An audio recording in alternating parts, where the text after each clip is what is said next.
Happy New Year! O, 'di ba?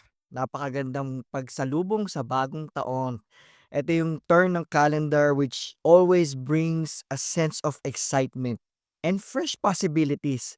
Imagine ano, sakali na lang, 'di ba?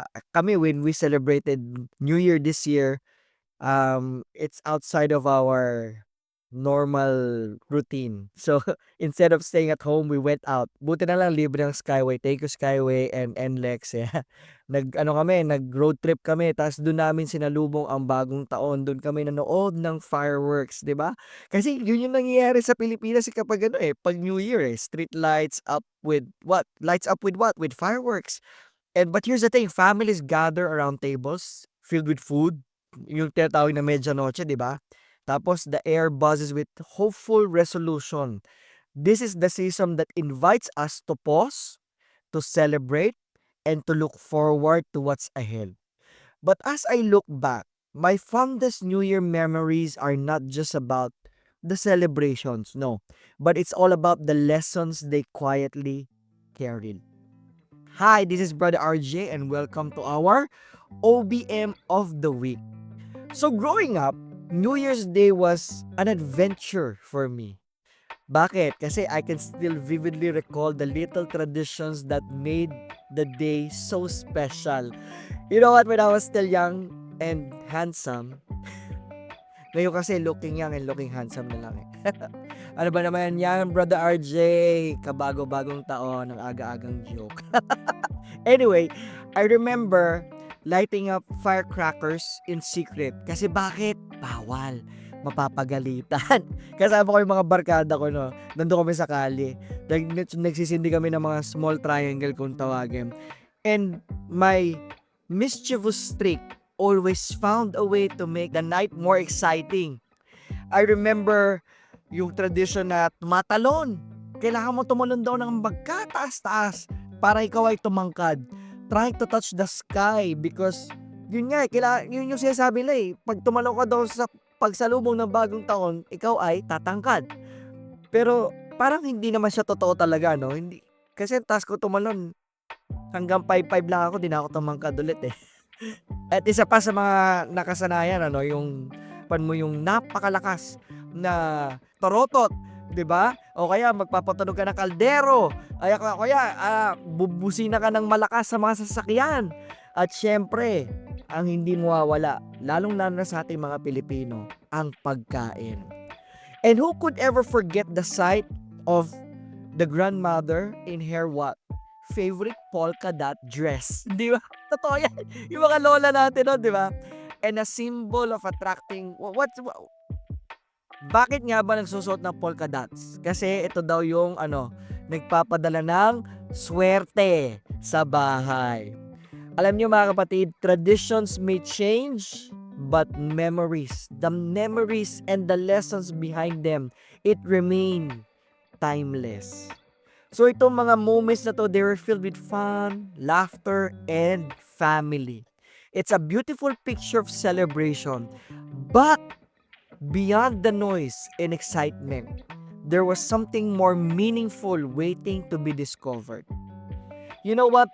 New Year's Day is often when people decide to start fresh. Dito mo naririnig yung mga New Year's resolution, di ba? Magda-diet na ako, yan. Mag-gym na ako, yan. Ano pa, ito yung mga plan na I will become a better person, a renewed promise to go to church.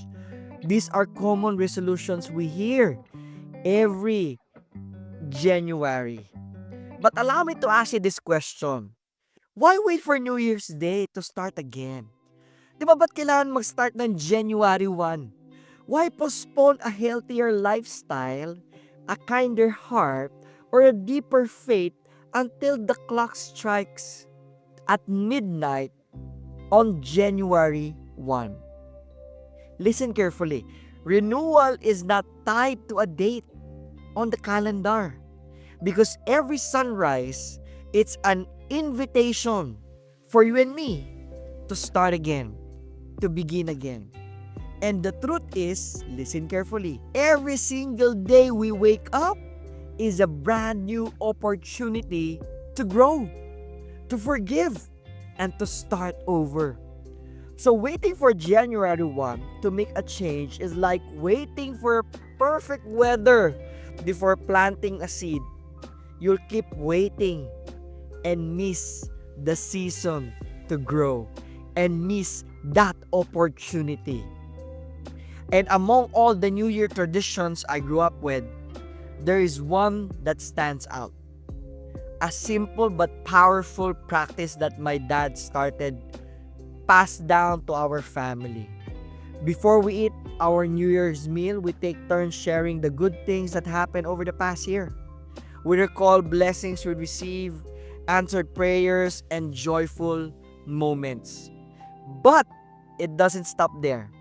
We also share the struggles, the painful experiences, and the challenges we face. It's not to complain, but to celebrate how God helped us through them. We talk about how the difficulties shape us, strengthen us, and deepen our faith.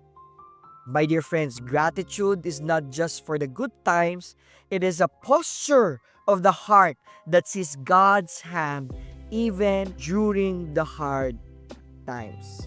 So before I continue, my dear brothers and sisters, if you are being blessed by this message today, kindly share. Share this message. And you know what? Hit that subscribe button, click that bell icon. If you're watching on Facebook, tap follow or send some stars to support this ministry, because your support, it helps us spread encouragement to more people every single day. Amen? Alright, so imagine this. If we treated every morning like a New Year's Day, not with fireworks, but with the same excitement and hope, what if we woke up every day, every morning, determined to what? To be more loving, to be more responsible, to be more understanding, to be more faithful? My dear friend, you don't need January 1 to start over. Because God gives you a brand new year every morning. And it's called, listen carefully, today. It's called today. So as we step into this year, 2026, remember this. Gratitude transforms ordinary days into blessings. It turns challenges into testimonies. It reminds us that God is good. Period. No more, no less. So from my family to yours, thank you. Thank you for allowing me to share this journey with you. And I pray that this year and every single day will be filled with God's presence, overflowing joy and unexpected miracles. Shine His light, my dear friends. Continue being a blessing and celebrate today as gift that it is. God bless you. See ya!